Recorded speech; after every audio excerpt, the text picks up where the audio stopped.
Time for stoichiometry. Now, stoichiometry is one of those units where some people freak out. They think it's like really hard and difficult. The key to stoichiometry is having a good foundation. Do you understand how to balance chemical reactions? Do you understand how to do basic conversions and mole conversions? If you have a good foundation in these things, you're good to go. This will be relatively easy. Well, relatively. It's still work, and it's still learning, it still takes things up to another level. But it's one of those things that if you have the foundation, if you've laid the foundation and you really understand that reactions and you really understand mole conversions, then this just builds on it and you have a stable foundation to build on. If either of those is weak, take the time, take an extra hour or two, take an extra time, go back and practice those some more.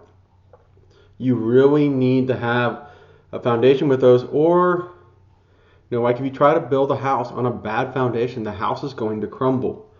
If you try to build stoichiometry without understanding the other two, it's going to be a hard time for you, and that's not what I want for you. So make sure you understand those things. All right, so what is stoichiometry?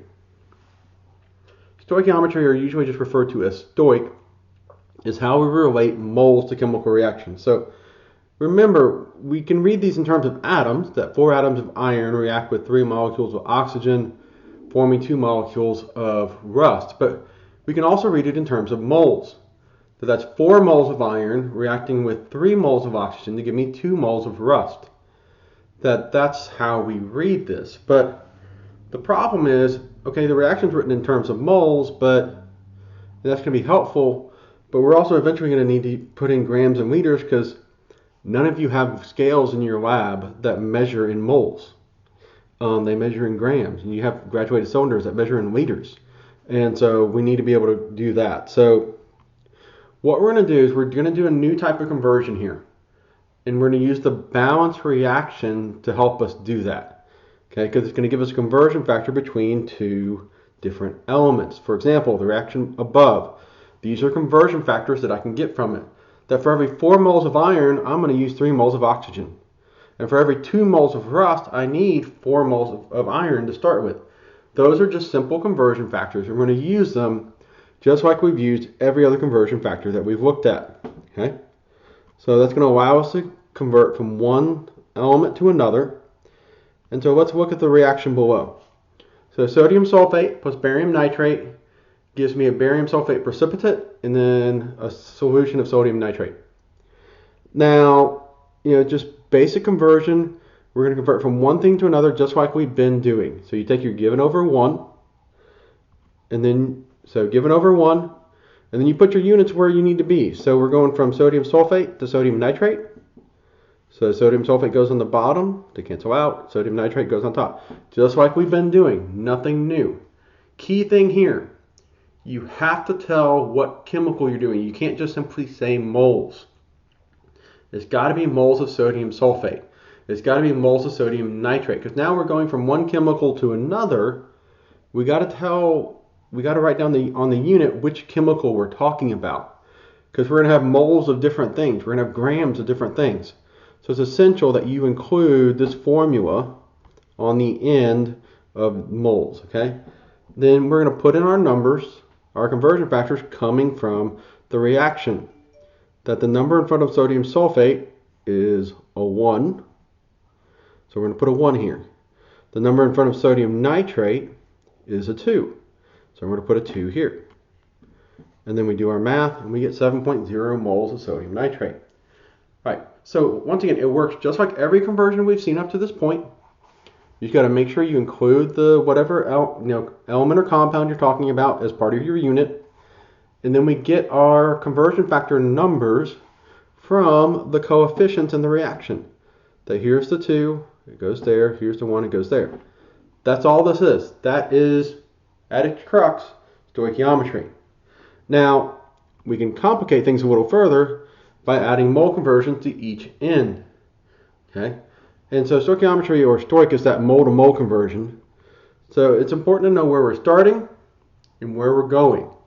So I created what I call the stoichiometry road, or the stoic road. That you got to figure out where you're starting with, because sometimes you'll start here, Sometimes you'll start here. Sometimes you'll end here. Sometimes you'll end here. You know, so it could be like a one-step conversion, a two-step conversion, or a three-step conversion, depending upon what is being asked of you. And so, you know, that's how you need to figure out where you're starting and where you're going. And I'll show you kind of how to use that as we look through some examples. All right, so example number 1. How many liters of carbon dioxide can be created from 135 grams of sodium bicarbonate? Whenever you see that H in front of a polyatomic ion, it makes it bi or hydrogen carbonate or bicarbonate. By the way, sodium bicarbonate is baking soda. Notice it just adds this and it drops the charge down, because carbonate would normally be 2-. Adding the H just drops it to 1- and changes the name to bicarbonate. They show up some, that's why I didn't go over it in polyatomic ions, but it does show up sometimes. So that's what's going on here. All right, so what are we starting with? We've got grams of sodium bicarbonate. So if we look at the mole road, the Stoich road, we're starting here. We're at grams of sodium bicarbonate. And then we got to convert that to moles, because the only way we can go from one compound to another compound or element is by this mole to mole step, this stoichiometry step. Okay, so if we're not in moles, we have to go to moles. Then once we're in moles, then we can kick over. All right, so we got to go grams of sodium bicarbonate to moles of sodium bicarbonate, convert to moles of carbon dioxide, and then we can go to liters of carbon dioxide. So as you see, we've got 3 steps we need to do here. So we need to do 3 steps. Okay, so starting with grams, go to grams. Then mole to mole, and then, so mole to mole, and then moles to liter. Okay, so that's our 3 steps. Gram to moles, moles to mole, moles to liters. Okay, notice we switch in this mole to mole step, we're switching from sodium bicarbonate to carbon dioxide. And then these 2 steps, you know these conversion factors from moles. So figure out the molar mass here. 22.4 goes here.